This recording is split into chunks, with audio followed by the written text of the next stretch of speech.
Hello વિદ્યાર્થી મિત્રો, હું અજય પરમાર આપની યુટ્યુબ ચેનલ દીપમ જ્ઞાન ક્રાંતિમાં આપનું હાર્દિક સ્વાગત કરું છું. મિત્રો, આજે હું તમારા માટે ધોરણ 11 કોમર્સનું આંકડાશાસ્ત્ર એટલે કે સ્ટેટ એનું બીજું ચેપ્ટર માહિતીનું નિરૂપણ એનું માટે હું તમારા માટે ઉદાહરણ નંબર 21 અને 22 લઈને આવ્યો છું કે જેની અંદર આપણે કોષ્ટક રચના જોઈશું. શું જોઈશું? કોષ્ટક રચના. એ તમને ટેક્સ્ટબુકમાં પાના નંબર 40 અને 41 ઉપર આપવામાં આવી છે. તો ચાલો સૌપ્રથમ આપણે રકમ જોઈએ. તો રકમમાં આપણને કહેવામાં આવ્યું છે કે એક યુનિવર્સિટીમાં અભ્યાસ કરતા 50,000 વિદ્યાર્થીઓ, એટલે કે આ શું છે? તો આ આપણા ટોટલ વિદ્યાર્થીઓ છે. 50,000 વિદ્યાર્થીઓ પૈકી 35% કોમર્સ શાખાના, 30% આર્ટ્સ શાખાના, 20% સાયન્સ શાખાના, 10% એન્જિનિયરિંગના અને બાકીના જે 5% છે એ મેડિકલ શાખાના છે. એટલે કે આપણી પાસે ગુણધર્મો શું છે મિત્રો? ગુણધર્મો. તો ગુણધર્મો આપણી પાસે કયા કયા આવે છે? તો ગુણધર્મોમાં આવે છે એક પ્રથમ આવે છે વિદ્યા શાખા. પહેલું શું આવે છે? વિદ્યા શાખા. અને ત્યારબાદ લખવામાં આવે છે કે કોમર્સ શાખામાં છોકરા અને છોકરીનું પ્રમાણ 4:3 છે. એટલે કે બીજું શું આવે છે? તો બીજું આવે છે જાતિ. એટલે કે ગુણધર્મ થાય છે આપણી પાસે 2 કરતાં વધી જશે. જાતિમાં શું આવશે? તો જાતિમાં આવશે છોકરા અને છોકરી. શું આવશે? છોકરા અને છોકરી. એ રીતે આર્ટ્સમાં છોકરાઓ અને છોકરીઓની સંખ્યા કરતાં બમણી છે. શું કહેવામાં આવ્યું છે? છોકરીઓની જે સંખ્યા છે એ છોકરાઓની સંખ્યા કરતાં બમણી છે. સાયન્સમાં છોકરાઓની સંખ્યા 60% છે તો બાકીની 40% શું હશે? છોકરીઓ હશે. અને એન્જિનિયરિંગ શાખામાં 70% છોકરાઓ છે તો 30% શું હશે? તો 30% છોકરીઓ હશે. અને મેડિકલ શાખામાં છોકરા અને છોકરીઓની સંખ્યા સમાન છે. તો સૌપ્રથમ આપણે શું કરવી પડશે? ગણતરી કરવી પડશે. શું કરવી પડશે? ગણતરી. તો સૌપ્રથમ આપણે જે શાખા છે એ શાખાના વિદ્યાર્થીઓની ગણતરી કરી નાખીએ. તો ટોટલ કેટલા છે આપણી પાસે? તો ટોટલ છે આપણી પાસે 50,000 વિદ્યાર્થીઓ. કેટલા છે? 50,000. એમાંથી કોમર્સમાં, તો કોમર્સમાં જોઈએ તો કોમર્સમાં કેટલા છે? 35%. તો 50,000ના 35%. તો 50,000ના 35% એટલે કે 50,000 ગુણ્યા 35/100. તો 50,000ના 35% એટલે કેટલા થશે? તો એ થશે 17,500. કેટલા થશે? 17,500. એ જ રીતે આર્ટ્સમાં જોઈએ તો આર્ટ્સમાં કેટલા છે? તો આર્ટ્સમાં છે 30%. એટલે કેટલા આવશે? તો 50,000ના 30%. એટલે કે 50,000 ગુણ્યા 30/100. તો એ કેટલા આવશે? તો એ આવશે આપણી પાસે 15,000. કેટલા આવશે? 15,000. ત્યારબાદ શું છે? તો ત્યારબાદ છે સાયન્સ. તો સાયન્સમાં જોઈએ તો સાયન્સમાં કેટલા છે? તો સાયન્સમાં 20% છે. એટલે કે 50,000 ગુણ્યા 20/100. એટલે એ કેટલા થશે? તો એ થશે 10,000. ત્યારબાદ જોઈએ એન્જિનિયરિંગમાં. તો એન્જિનિયરિંગમાં કેટલા છે? તો એન્જિનિયરિંગમાં છે 10%. એટલે કે 50,000 ગુણ્યા 10/100. કેટલા છે? 50,000 ગુણ્યા 10/100. એટલે કેટલા આવશે? 5,000. અને બાકીના, તો બાકીના કેટલા છે? તો બાકીના છે એ છે મેડિકલ શાખામાં. તો મેડિકલમાં કેટલા છે? તો મેડિકલમાં છે 5%. એટલે કે 50,000 ગુણ્યા 5/100. એટલે કેટલા થશે ટોટલ? તો ટોટલ થશે 2,500. ટોટલ કેટલા થશે? 2,500. આ થઈ ગયા આપણા વિદ્યા શાખા પ્રમાણે વિદ્યાર્થીઓની સંખ્યા. હવે એમાં પણ શું આપ્યું છે? છોકરા અને છોકરીનું પ્રમાણ. શું આપ્યું છે? છોકરા અને છોકરીનું પ્રમાણ. તો હવે આપણે એ છોકરા અને છોકરીનું પ્રમાણ શોધીશું. તો અહીં હું કલર ચેન્જ કરી લઉં છું કે જેથી આપણને સમજવામાં થોડી સરળતા રહે. તો હવે આપણે ગણતરી કરીશું કે આ 17,500 છે એમાં છોકરી અને છોકરા કેટલા છે? તો શું કહેવામાં આવ્યું છે? તો કોમર્સ શાખામાં છોકરા અને છોકરીનું પ્રમાણ 4:7 છે. શું કીધું છે? છોકરા અને છોકરી. તો છોકરા, મિત્રો યાદ રાખજો, જે પહેલાં હશે એ જ પ્રથમ લેવું પડશે. છોકરા અને છોકરી કયા પ્રમાણમાં છે? તો 4:7. એટલે કે ટોટલ કેટલા થશે? તો ટોટલ થશે 7. તો ગણતરી કરીએ તો છોકરા કેટલા થશે? તો કોમર્સ શાખામાં ટોટલ વિદ્યાર્થીઓ કેટલા છે? તો 17,500. એટલે કે 17,500 ગુણ્યા છોકરાનું પ્રમાણ કેટલું? 4. કેટલામાંથી? 7માંથી. એટલે કેટલા થશે? 4/7. કેટલા થશે? 4/7. એટલે કે કોમર્સ શાખામાં છોકરાઓ કેટલા થશે? તો છોકરાઓ થશે 10,000. છોકરાઓ કેટલા થશે? 10,000. તો છોકરીઓ, તો હવે છોકરીઓ આપણને મળી જશે. તો છોકરીઓ કેટલી આવશે? તો છોકરીઓની ગણતરી કરીશું તો 17,500 ગુણ્યા 3/7. તો એ કેટલા આવશે? તો એ આવશે 7,500. આ થઈ ગઈ છોકરીઓની સંખ્યા. ત્યારબાદ છે આર્ટ્સમાં. તો આર્ટ્સમાં શું કહેવામાં આવ્યું છે કે છોકરીઓની સંખ્યા છોકરાઓની સંખ્યા કરતાં બમણી છે. એટલે કે છોકરીઓની સંખ્યા છોકરાઓ કરતાં બમણી છે. તો શું કરવું પડશે? ધારવું પડશે. એટલે કે ધારો કે છોકરાઓની સંખ્યા કેટલી છે? તો છોકરાઓની સંખ્યા છે x.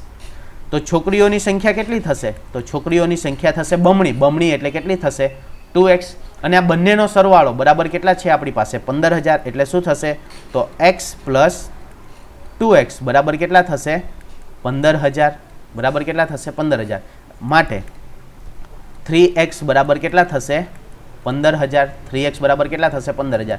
તો x બરાબર કેટલા આવશે? તો x બરાબર આવશે 5000. x બરાબર કેટલા આવશે? 5000. x બરાબર શું છે? તો x બરાબર છોકરા છે એટલે છોકરા કેટલા થશે? 5000. તો છોકરી કેટલી થશે? તો છોકરી કેટલી છે?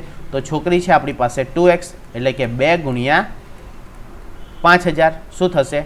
2 ગુણ્યા 5000 એટલે કે છોકરીઓની સંખ્યા કેટલી થશે? 10000. થઈ ગયું. છોકરાઓ કરતાં છોકરીઓની સંખ્યા કેવી છે? બમણી. ત્યારબાદ જોઈએ સાયન્સમાં. તો સાયન્સમાં શું કીધું છે? છોકરાઓની સંખ્યા 60% છે. તો અહીં છોકરાઓ કેટલા છે? 60%. છોકરાઓ કેટલા છે? 60%. 60% એટલે કે 10000ના 60%. એટલે શું થશે? તો 10000 ગુણ્યા 60ના છેદમાં 100 એટલે 6000 શું થશે? છોકરા. તો છોકરી કેટલી થશે? તો છોકરી થશે 40%. એટલે કે 10000 ગુણ્યા 40ના છેદમાં 100 એટલે કે છોકરી કેટલી થશે? તો છોકરી થશે 4000. ત્યારબાદ જોઈએ એન્જિનિયરિંગમાં. તો એન્જિનિયરિંગમાં 70% છોકરાઓ છે. તો છોકરાઓ છે તો છોકરાઓની સંખ્યા કેટલી થશે? તો છોકરાઓ થશે 70%. એટલે કે 70 ગુણ્યા 5000 છેદમાં કેટલા આવશે? 100 એટલે કેટલા આવશે? 3500. શું થશે? છોકરા. તો છોકરી કેટલી થશે? તો છોકરી થશે 30%. એટલે કેટલા આવશે? તો 5000 ગુણ્યા 30ના છેદમાં 100 એટલે છોકરી કેટલી આવશે? તો છોકરી આવશે 1500. અને મેડિકલ શાખામાં છોકરાઓ અને છોકરીઓની સંખ્યા કેવી છે? સરખી. એટલે કે આને શું કરવું પડશે? ભાગ્યા 2. એટલે કે છોકરાઓ કેટલા થશે? તો છોકરાઓ થશે આપણી પાસે 1250 અને છોકરીઓ પણ કેટલી થશે? તો છોકરીઓ પણ થશે 1250. હવે આપણે આનું શું બનાવીશું? કોષ્ટક. કોષ્ટક કઈ રીતે બનશે? તો આ બાજુ આવશે વિદ્યા શાખા, અહીં શું આવશે? વિદ્યા શાખા. અને અહીંયા શું આવશે? તો અહીં આવશે જાતિ. જાતિમાં શું આવશે? છોકરા, છોકરી અને કુલ. શું આવશે?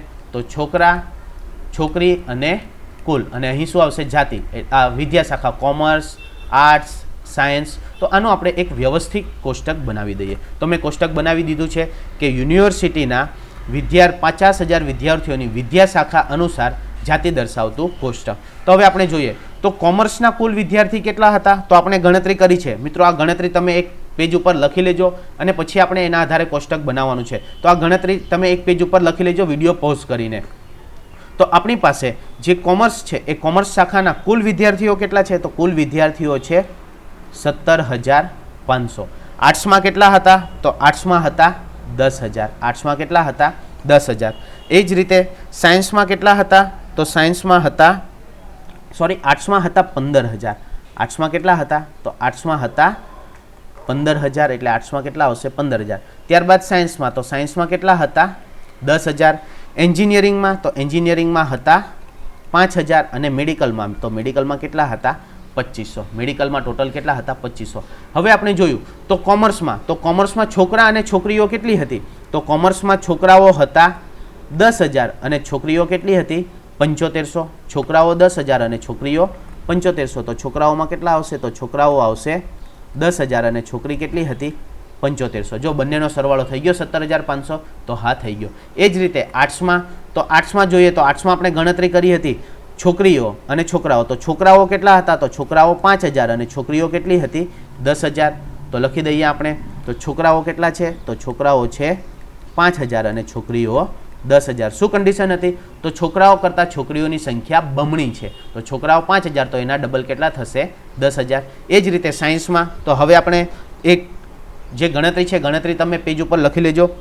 તો સાયન્સમાં જોઈએ તો સાયન્સમાં છોકરાઓની સંખ્યા છે 6000. 60% છોકરાઓ હતા એટલે કે 6000 અને છોકરીઓ કેટલી હતી? 40%. એટલે કેટલા થશે? 4000. એન્જિનિયરિંગમાં છોકરાઓની સંખ્યા કેટલી હતી? તો છોકરાઓ હતા 70% એટલે કે 5000ના 70% એટલે કેટલા થશે? 3500. તો છોકરીઓ કેટલી થશે? તો છોકરીઓ થશે 1500. અને મેડિકલમાં બંને કેવા હતા? સરખા, એટલે કે છોકરાઓ પણ 1250 અને છોકરીઓ પણ કેટલી થશે? 1250. હવે આપણે કુલ છોકરાઓનું ટોટલ કરીશું અને કુલ છોકરીઓનું ટોટલ કરીશું. એ ટોટલ આડું અને ઊભું ટોટલ કરીશું તો બંને બાજુનો સરવાળો હંમેશા કેવો આવશે? સરખો આવશે. એટલે કે ટોટલ છોકરાઓ, તો ટોટલ છોકરાઓ કેટલા થશે? તો ટોટલ છોકરાઓ થશે 25,750. છોકરાઓ કેટલા થશે? 25,750. અને છોકરીઓ, તો છોકરીઓ થશે 24,250. કેટલા થશે? 24,250. અને ટોટલ, તો ટોટલ કેટલા હતા વિદ્યાર્થીઓ? 50,000. અહીં પણ આપણને આપી દેવામાં આવે છે કે ટોટલ 50,000 વિદ્યાર્થીઓ હતા. તો આ બંનેનો સરવાળો કરીશું અને આ બધાનો સરવાળો કરીશું તો આપણને કેટલા મળશે? 50,000. એટલે કે આપણું જે કોષ્ટક છે એ કોષ્ટક કેવું છે? તો એ કોષ્ટક યોગ્ય છે. એ કોષ્ટક કેવું છે? યોગ્ય છે. તો આ રીતે આપણી ગણતરી થાય છે. હવે આપણે જોઈશું ઉદાહરણ નંબર 22. ઉદાહરણ નંબર 22માં કહેવામાં આવ્યું છે કે એક શાળાના પ્રવાસમાં કુલ 80 વ્યક્તિઓ જોડાઈ હતી. કુલ એટલે કે ટોટલ કેટલી વ્યક્તિઓ જોડાઈ હતી? 80 વ્યક્તિઓ. અને તેમણે સરેરાશ 300 પ્રવાસ ફી પેટે ચૂકવ્યા છે. એટલે કે કુલ ખર્ચો કેટલો થશે? તો 80 વ્યક્તિઓ ગુણ્યા 300 પ્રવાસ ફી, એટલે ટોટલ ખર્ચો કેટલો થશે? તો ટોટલ ખર્ચો થશે 24,000 રૂપિયા.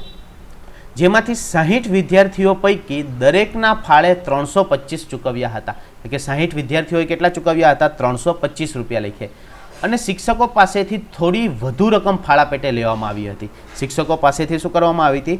વધુ રકમ ફાળા પેટે લેવામાં આવી. મદદનીશ સ્ટાફના 10 પુરુષો હતા અને તેમની પાસેથી કોઈ પણ ફાળો લીધો ન હતો. અને પ્રવાસમાં 20% સ્ત્રીઓ હતી, તેમાંથી 2 સ્ત્રીઓ શિક્ષિકા હતી. એટલે આપણી પાસે ગુણધર્મોમાં શું છે? તો ગુણધર્મમાં આપણી પાસે પુરુષો છે, શું છે? પુરુષો છે અને સ્ત્રીઓ છે, એટલે કે જાતિ છે. ત્યારબાદ શું છે? પ્રવાસી. તો પ્રવાસીમાં કોણ કોણ છે? તો પ્રવાસીમાં છે શિક્ષકો. ત્યારબાદ કોણ છે? તો ત્યારબાદ છે મદદનીશ સ્ટાફ. શું છે? મદદનીશ સ્ટાફ. અને ત્યારબાદ છે વિદ્યાર્થીઓ. ત્યારબાદ શું છે? વિદ્યાર્થીઓ. તો આનું આપણે એક બહુવિધ કોષ્ટક બનાવવું પડશે. એની પહેલાં આપણે ગણતરી કરી લઈએ. શું કરી લઈએ? ગણતરી કરી લઈએ. તો મેં તમને કહ્યું એમ કે કુલ પ્રવાસનો ખર્ચો કેટલો થશે? તો કુલ પ્રવાસનો ખર્ચો કેટલો થશે? તો 80 વ્યક્તિ છે ટોટલ, ગુણ્યા સરેરાશ કેટલી ફી છે? 300 રૂપિયા. એટલે કે ટોટલ કેટલા થશે? 24,000. ટોટલ કેટલા થશે? 24,000. એ 24,000માં વિદ્યાર્થીઓનો ફાળો શું છે? વિદ્યાર્થીનો ફાળો. તો વિદ્યાર્થીઓ કેટલા છે? તો વિદ્યાર્થીઓ 60 છે અને એમનો ફાળો કેટલો છે? 325 રૂપિયા લખે. એટલે કે ટોટલ કેટલા થશે? તો ટોટલ થશે 19,500. ટોટલ કેટલા થશે? 19,500. એમાં મદદનીશ સ્ટાફને કેટલો ફાળો છે? તો મદદનીશ સ્ટાફનો ફાળો કેટલો છે? તો મદદનીશ સ્ટાફનો ફાળો 0 છે. તો બાકીનો જે ફાળો હશે એ કોનો રહેશે? શિક્ષકોનો. કોનો રહેશે? શિક્ષકોનો ફાળો. તો શિક્ષકોનો ફાળો તો કેટલો આવશે? શિક્ષકોનો ફાળો તો શિક્ષકોનો ફાળો આવશે 4500 રૂપિયા. કારણ કે 24,500માંથી આપણે 19,500 બાદ કરીશું તો આપણને કેટલા મળશે? તો આપણને મળશે 4500 રૂપિયા. હવે શિક્ષકો, તો શિક્ષકો કેટલા છે? તો જોઈએ આપણી પાસે કુલ વ્યક્તિઓ કેટલા છે? 80. કુલ વ્યક્તિઓ કેટલા છે? 80. એમાંથી 60 વિદ્યાર્થીઓ, 60 શું છે? વિદ્યાર્થીઓ. અને 10 મદદનીશ સ્ટાફ. 10 કેવા છે? મદદનીશ સ્ટાફ. તો આપણી પાસે શિક્ષકો કેટલા વધશે? તો શિક્ષકો કેટલા વધશે આપણી પાસે? તો શિક્ષકો આપણી પાસે ટોટલ 10 વધશે. શિક્ષકો કેટલા વધશે? 10 વધશે. શા માટે 10 વધશે? તો આપણને કહેવામાં આવ્યું છે કે 20% સ્ત્રીઓ છે અને 20% સ્ત્રીઓમાં 2 શું છે? તો શિક્ષિકા છે. તો ટોટલ શિક્ષકો કેટલા વધશે આપણી પાસે? 10. કઈ રીતે? તો આપણી પાસે ટોટલ વ્યક્તિ 80 છે, એમાંથી 60 વિદ્યાર્થીઓ. ત્યારબાદ શું છે? તો 20%માંથી 2% સ્ત્રીઓ છે, તો એ 20% એટલે કે 60, 80ના 20% એટલે કેટલા થશે? ટોટલ 16. ટોટલ કેટલા થશે? 16. એમાંથી 2% શિક્ષિકાઓ છે, તો 2 શિક્ષિકાઓ છે, તો 14 કોણ હશે? તો 14 કોણ હશે? તો એ હશે વિદ્યાર્થીઓ એટલે કે વિદ્યાર્થીનીઓ. અને 10 કોણ છે? મદદનીશ સ્ટાફ છે. 10 કોણ છે? મદદનીશ સ્ટાફ. કે 10 પુરુષો હતા તો એમાં સ્ત્રીઓ શું થશે? 0 થઈ જશે. અહીં સ્ત્રીઓ કેટલી આવશે? 14. તો હવે આપણી પાસે શિક્ષકો કેટલા વધશે? 10. શિક્ષકો કેટલા વધશે? 10. એમાંથી સ્ત્રીઓ કેટલી આવશે? 2. એટલે કે આપણી જે ટોટલ સ્ત્રીઓ છે 80ના 20% એટલે કે 16 સ્ત્રીઓ પણ થઈ ગઈ. તો આ બાદ કરીશું એટલે કે આપણી પાસે જે શિક્ષકો છે એ કેટલા વધશે? 10. તો તો શિક્ષકોનો ફાળો કેટલો આવશે? તો શિક્ષકોનો ફાળો આવશે, તો શિક્ષકોનો ટોટલ ફાળો છે 4500 રૂપિયા ભાગ્યા એમની સંખ્યા કેટલી છે? 10, એટલે કે શિક્ષકોના ભાગે કેટલો આવશે? 450 રૂપિયા ફાળો આવશે. તો આપણું કોષ્ટક કેવું થશે? તો કોષ્ટક થશે આપણા પ્રવાસીઓ. શું થશે? પ્રવાસીઓ અહીં આવશે કે જેમાં શું આવશે? વિદ્યાર્થી, ત્યારબાદ આવશે મદદની સ્ટાફ અને ત્યારબાદ આવશે શિક્ષકો. અને અહીં શું દર્શાવવામાં આવશે? તો અહીં દર્શાવવામાં આવશે જાતિ, જેમાં શું આવશે? તો સ્ત્રી, પુરુષ અને કુલ. શું આવશે? સ્ત્રી, પુરુષ અને કુલ. અને અહીં આવશે વ્યક્તિ દીઠ ફાળો. અહીં શું આવશે? વ્યક્તિ દીઠ ફાળો. અને અહીં શું આવશે? કુલ રકમ. અહીં શું આવશે? કુલ રકમ. તો વિદ્યાર્થીઓનો વ્યક્તિ દીઠ ફાળો કેટલો હતો? તો વિદ્યાર્થીઓનો વ્યક્તિ દીઠ ફાળો હતો 325, મદદની સ્ટાફનો 0 અને શિક્ષકોનો કેટલા આવ્યા? 450. શિક્ષકોને કેટલા આવ્યા? 450. એ રીતે અહીં આપણને શું મળશે? તો કુલ ફાળો મળશે. તો આ કોષ્ટક આપણે વ્યવસ્થિત રીતે દર્શાવી દઈએ. તો અહીં મેં આ કોષ્ટક દર્શાવ્યું છે કે શાળાના પ્રવાસમાં ભાગ લેનાર પ્રવાસીઓની માહિતી દર્શાવતું કોષ્ટક. સૌપ્રથમ જોઈશું કે કુલ આપણી પાસે કેટલા છે? તો કુલ આપણી પાસે 80 વ્યક્તિઓ છે અને એમનો આપણે ટોટલ ખર્ચો ગણી નાખ્યો તો કેટલો થયો હતો? 24,000. જેટલી વિગતો આપણી પાસે છે એ વિગતો આપણે પહેલાં પ્રથમ લખી દઈશું. એ જ રીતે આપણી પાસે વિદ્યાર્થીઓ કેટલા છે? તો વિદ્યાર્થીઓ 60 છે. મદદની સ્ટાફ કેટલો છે? 10. તો શિક્ષકો કેટલા વધશે? તો શિક્ષકો આપણી પાસે વધશે 10. હવે મદદની સ્ટાફ પાસેથી આપણે કોઈ રકમ લેવાની નથી. વિદ્યાર્થીઓ પાસેથી વ્યક્તિ દીઠ કેટલા લેવાના છે? તો વ્યક્તિ દીઠ આપણે 325 રૂપિયા લેવાના છે. તો 60 ગુણ્યા 325 એટલે કે આપણે ટોટલ કેટલા લેવાના હતા? 19,500. અને શિક્ષકો પાસેથી કેટલા લેખે લેવાના છે? 450 લેખે, એટલે કે કેટલા આવશે? તો એ આવશે 4500. તો આ આપણી જે ગણતરી છે એ ગણતરી થઈ ગઈ. હવે શું કીધું તો આપણને કે 80 જે કુલ વ્યક્તિ છે એમાંથી જે 20% છે એ શું હતી? સ્ત્રીઓ. તો 80ના 20% એટલે કે 16 શું થશે? સ્ત્રીઓ. તો બાકીના જે 64 છે એ 64 શું થશે? પુરુષો. 64 શું થશે? પુરુષો. હવે શું કહેવામાં આવ્યું હતું કે જે મદદની સ્ટાફ છે એ મદદની સ્ટાફ શું છે? તો એ પુરુષો હતા. તો સ્ત્રીઓ શું આવશે? 0. અને જે 20% સ્ત્રીઓ હતી એમાંથી 2 કોણ હતી? શિક્ષિકા. એટલે કે શિક્ષકોમાં 2 શિક્ષિકા હતી. તો હવે 14 કોણ હશે? તો 14 હશે વિદ્યાર્થીનીઓ. 14 કોણ હશે? વિદ્યાર્થીનીઓ. તો હવે આપણી પાસે કોષ્ટક તૈયાર થઈ ગયું. અહીં ટોટલ 10 શિક્ષકો છે જેમાંથી 2 સ્ત્રી છે. તો 8 શું હશે? તો 8 પુરુષો હશે. 8 શું હશે? 8 પુરુષો હશે. મિત્રો આ જે રાઉન્ડ કરું છું એ રાઉન્ડ આપણે શોધ્યા છે એ રકમો છે. રાઉન્ડ જે કરી છે શું છે? જે આપણે શોધ્યા છે એ રકમો છે. હવે 60માંથી 14 સ્ત્રી છે તો પુરુષો કેટલા વધશે? તો પુરુષો આપણી પાસે કેટલા વધશે? તો પુરુષો આપણી પાસે વધશે 46. કેટલા વધશે? 46. હવે આપણે સરવાળો કરીશું તો આ બધો જ સરવાળો કેટલો થશે? 80. તો આપણે સરવાળો કરીશું તો 16 વત્તા 64 તો કેટલા થશે? 80. એ જ રીતે 60 + 10 એટલે 70 અને 70 ને 10 એટલે 80. તો આ રીતે આપણું આ જે બહુવિધ કોષ્ટક છે એ બહુવિધ કોષ્ટક સમજ પડી જશે. આશા રાખું છું કે તમને આ વિડીયોમાં સમજ પડી હશે. જો સમજ પડી હોય તો વધુમાં વધુ લાઇક કરજો અને શેર કરજો. ફરીથી મળીશું આવા જ વિડીયો સાથે. ત્યાં સુધી good bye and take care. Thank you.